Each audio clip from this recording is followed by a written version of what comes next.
ఉమ్మడి ఖమ్మంకు సంబంధించిన వార్తలు. అంటే ఖమ్మం, భద్రాద్రి కొత్తగూడెం వార్తలు ఈ పేపర్‌లో చూడొచ్చు మనం. ఎఫ్‌టీఎల్ బఫర్ జోన్‌లో పర్మిషన్ ఇవ్వొద్దు. కలెక్టర్ అనుదీప్ దురిశెట్టి అంట.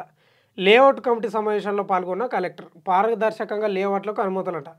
ఎఫ్‌టీఎల్ బఫర్ జోన్‌లో ఉంటే పర్మిషన్ ఇవ్వొద్దని కలెక్టర్ ఆదేశిస్తున్నాడు. అనుదీప్ దురిశెట్టి. సీజనల్ వ్యాధుల పట్ల అప్రమత్తంగా ఉండాలి. డీఎంహెచ్ఓ కళావతి భాయ్. రైట్. పాలేరు నియోజకవర్గంలో విద్యకు 20 నెలల్లో 470 కోట్లు ఖర్చు చేశాం. విద్యారంగంలో కాస్త వెనుకబడినా అన్ని విధాల అభివృద్ధి చేస్తాం. ఎవరంటున్నారు? మంత్రి పొంగులేటి శ్రీనివాసరెడ్డి అంటున్నాడు. విద్యకు 20 నెలల్లో 470 కోట్లు ఖర్చు చేశారంట. మరి యాడ పెచ్చులు ఉడతలేవు, యాడ బండలు పలిగిపోలేదు, తలుపులే లేవు, తలుపులు మంచిగా ఉన్నాయి, కిటికీలు బాగున్నాయి. ఎక్కడ ఖర్చు పెట్టినరో మరి. రైతులకు సరిపడా యూరియా నిల్వలు. జిల్లా వ్యవసాయ శాఖ అధికారి పుల్లయ్య. రైట్. ఆయిల్ ఫామ్ సాగు లాభదాయకం. ఒక్కసారి నాటితే 30 ఏళ్ల పాటు ఆదాయం. జిల్లా ఉద్యాన శాఖ అధికారి మధుసూదన్ చెప్తున్నాడు. సాగు చేయలేక వ్యర్థాలు తీయలేక అవస్థలంట. రేగుల చిలకలో ఇష్టారాజ్యంగా క్వారీ నిర్వాహకులు. అనుమతి ఒకచోట, వ్యర్థాలు మరో చోట డంపు.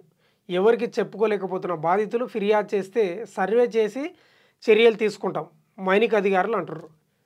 ఫిర్యాదు చేస్తే సర్వే చేసి చర్యలు తీసుకు. ఎవరు ఫిర్యాదు చేయాలి? ఫిర్యాదు చేస్తేనే పోతారు. ఫిర్యాదు చేసిన అన్ని పరిష్కరించండిరా మీరు?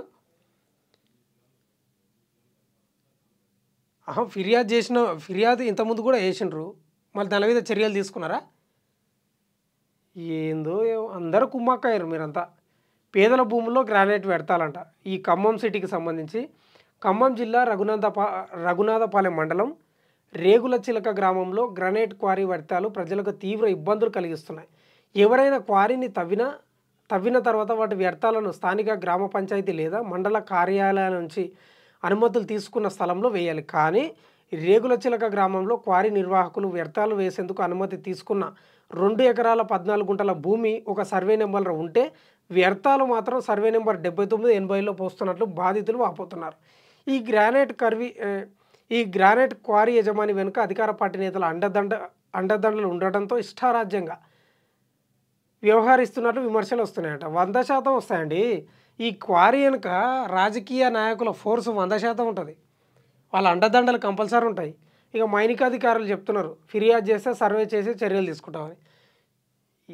గిట్లా తయారైన అందరూ ఏం చేస్తాం. ఇవి ఉమ్మడి ఖమ్మంకు సంబంధించిన వార్తలు.